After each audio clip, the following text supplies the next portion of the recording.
Well, I thought it was really, it made me really think and clarify what was important, I mean, what I really wanted the students to know at the end or to be able to do at the end.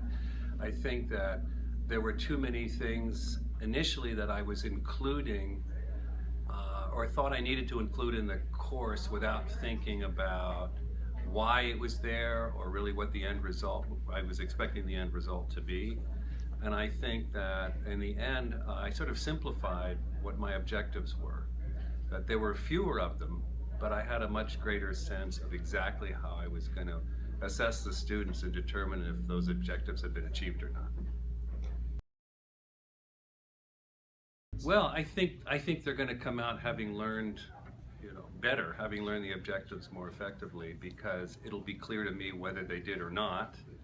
And it'll also be clear to the students. I think that was another important thing. I think if the chart is properly structured, then it's clear to the students as they go through the course whether they're achieving those objectives or not. And I think any student should be able to, let's say at the halfway point of the course, or let's say at the beginning of the last week of the course, be able to look at the objectives and say, and the assessments and say, can I do that? I mean, have I achieved that?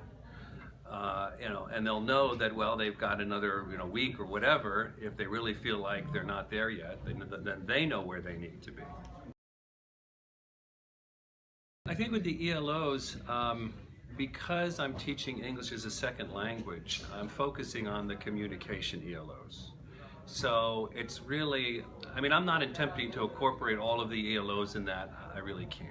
I mean, the stress is on communication skill and getting the students their communication ability up to speed before they enter the academic courses, and they'll be able to more effectively acquire or learn the other ELOs on the list. I'd advise other faculty going through this process to really start with, you almost have to start, I think you should start frankly with a clean slate and think about, what do I want the students to be able to do at the end?